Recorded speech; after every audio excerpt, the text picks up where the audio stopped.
Bonjour à tous et bienvenue sur Darumacha DIY.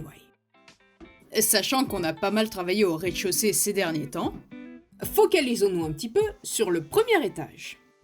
Et oui, ça ressemblait à ça lorsque l'on avait acheté la maison. Le premier étage comporte donc 2 pièces. Juste après les escaliers, on arrive sur un grand espace ouvert comme ceci. Et tout à l'arrière se situe une chambre. Voyez à quel point on est rempli d'énergie quant à l'idée de nettoyer ces espaces. On a trouvé quelques petites choses plutôt intéressantes, mais on en parlera dans une prochaine vidéo. Après avoir vidé et nettoyé cette pièce, on y avait temporairement installé notre QG. Que de souvenirs de voir tout cela. Et oui, on dormait dans cette pièce, on y mangeait et on y travaillait. Et ce pendant 7 mois. Jusqu'à ce qu'on ait pu rénover la chambre qui se situait juste à côté de celle-ci. Ah bah du coup on a bougé là-bas, hein. C'est tellement plus propre, et en plus il y a la clim. Donc, de retour à cet espace. Dans cette vidéo, on aimerait monter un mur, afin de pouvoir créer un couloir ici, et créer un petit bureau sur la droite, et pour faire tout ça, on va devoir travailler sur le système électrique, car on a besoin de mettre une lampe ici. C'est encore un petit peu le bordel quand même, hein? Ah, et en plus, on a un produit super intéressant à vous proposer. Laissez-moi vous présenter le volet de canettes de bière. Les rayons du soleil vous agressent les yeux, vous aimez une décoration plutôt originale? Alors ceci est fait pour vous. Dépêchez-vous, il n'en reste plus beaucoup. Et ce pour une pocket somme de 2000 €. Prix pour seulement 10 canettes vides, non remboursables, uniquement une couleur de dispo, frais de port à la charge du client, produit livrable uniquement dans 10 pays. Pour plus de détails, vérifiez notre site internet. Bon, je devrais peut-être ralentir un petit peu la picole, moi. Ouais, enfin en même temps, ça a un goût de limonade, hein. C'est une bonne bière de soif, disons. Ah, je tuerais pour une bière belge, là, maintenant, tout de suite. Enfin bon, revenons-en plutôt à notre sujet. On va commencer par retirer cette porte parce qu'on n'en aura pas besoin. Cependant, on va garder le verre qui se situe sur cette porte. Qui sait, on pourra peut-être en avoir besoin pour un futur projet de travail manuel. Alors l'idée, en fait, ce serait de poser un tout nouveau câble électrique, en partant des combles et en allant tout droit à la cuisine. Du coup, on va devoir faire un trou entre les 2 étages, afin de pouvoir aider le câble à aller jusqu'en bas dans la cuisine, pour l'attacher au tableau électrique. Ici, on est dans une zone d'aération située entre le rez-de-chaussée et le premier étage. Et ici à droite, vous pouvez voir la grille de ventilation. Ça, c'est le coin d'où je vais travailler. Et monsieur, quant à lui, il va devoir aller dans les combles. Hein. Donc, en passant par notre chambre temporaire, il va rejoindre les combles qui se situent au-dessus de ce placard. Allez, maintenant, on se prépare. Enfin, surtout lui.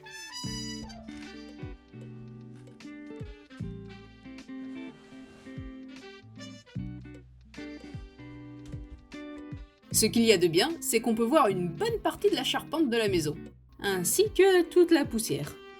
Ah, de l'isolation, ça fait plaisir.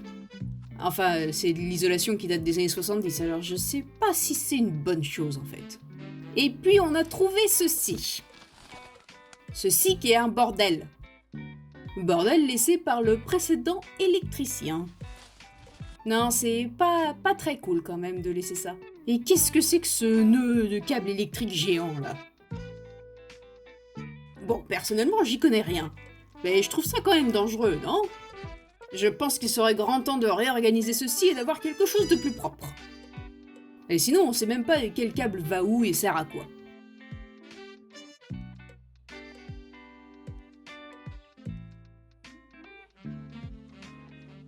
Ah, la partie la plus fun arrive.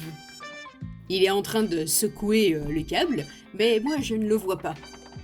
C'est un peu chiant et puis c'est marrant en même temps. C'est bizarre comme émotion, non? Voici ici un petit exemple pour vous montrer comment ça se passe souvent pendant les rénovations. So how much extra do you have? A bit more than 1 meter. Do you think that's gonna be enough for downstairs? No.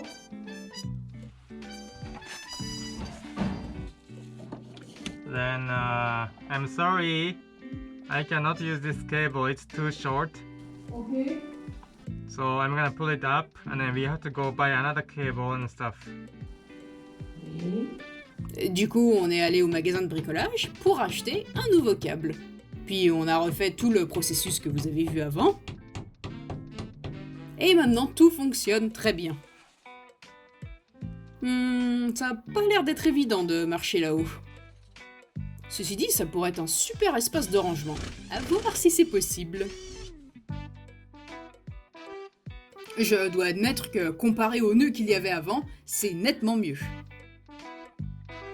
C'est propre, c'est clair, ça respire. J'ai l'impression de faire de la pub pour un produit ménager.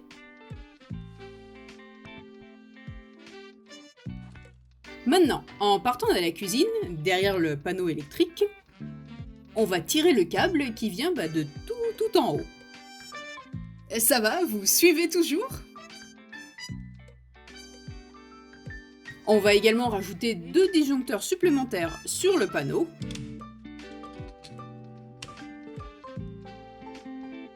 Et de retour au premier étage, là où on avait fait un trou, on termine le travail. Et puis du coup, on rebouche le trou aussi.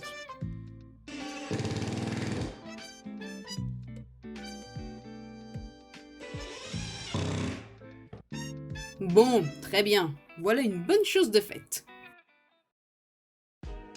Maintenant, on a bien nos 2 lumières au plafond. La partie électricité étant terminée, on va pouvoir passer à la phase 2 de ce plan.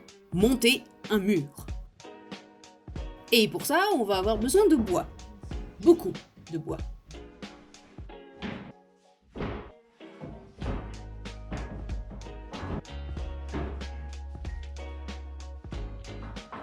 Ok, on est prêt. Et il est vrai que l'on n'utilise pas ce laser très souvent. Mais je dois admettre que si on ne l'avait pas, là ce serait problématique. On peut vérifier et marquer la position sur les murs et au plafond. On va tout d'abord commencer par visser une barre au sol et une au plafond. Il est vrai que l'on aurait pu laisser cet espace tel quel. Je veux dire, sans monter de mur par exemple. Mais on s'est très longuement posé la question à savoir qu'est-ce qu'on ferait de cet espace alors. Et c'est pour cela qu'on en est arrivé à la conclusion que monter un mur afin d'avoir une pièce supplémentaire était une bonne option. Même si la pièce en question va être légèrement petite, eh bien ça nous est égal. Pour nous, ce sera suffisant pour un bureau, un espace de travail. Cette zone en particulier était vraiment compliquée, à cause de ce cadre de décoration que vous voyez. Du coup, on a dû ajuster pas mal des barres et les couper d'une manière bien spécifique. Mais ne vous en faites pas, vous verrez cela tout à l'heure. Tiens, d'ailleurs, tant que j'y pense, on va également devoir fabriquer 2 portes ici. Et oui, il va y avoir 2 pièces, donc 2 portes. Pas envie de se retrouver enfermé entre 4 murs? Alors, vous devez vous abonner.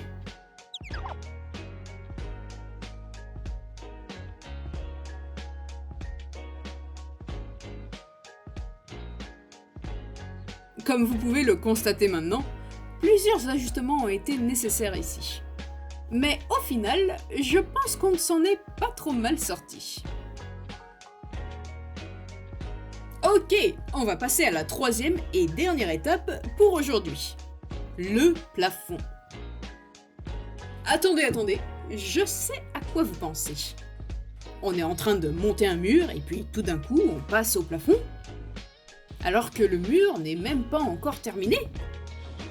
Eh bien en réalité ce n'est pas aussi bizarre que cela. La base de la structure de ce mur est terminée. Donc la partie la plus chiante de ce mur est terminée. Et afin de pouvoir passer à la partie isolation et placo-plâtre, pour finaliser ce mur, on va devoir d'abord se focaliser sur le plafond et le sol. Ce qui explique pourquoi vous nous voyez poser du placo-plâtre au plafond. Et puis tiens, on vous met ça sous différents angles, c'est plus sympa comme ça.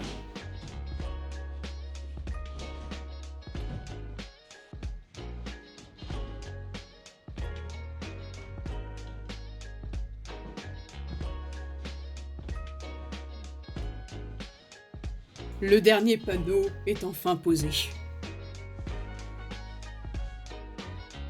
Donc, pour résumer, on a bien nos deux lumières. Une pour le couloir et une pour le bureau. Le plafond, c'est bon également. Et la partie où on s'est le plus éclaté, ce mur. Bon, je pense qu'on en a fait assez pour aujourd'hui. Il est temps de se reposer un petit peu. Hein, quoi? Dans un prochain épisode, un sol incliné, on pose le parquet, une porte a été fabriquée, le stretching c'est bon pour la santé. Enfin bon, vous en saurez plus la semaine prochaine. En attendant, prenez soin de vous.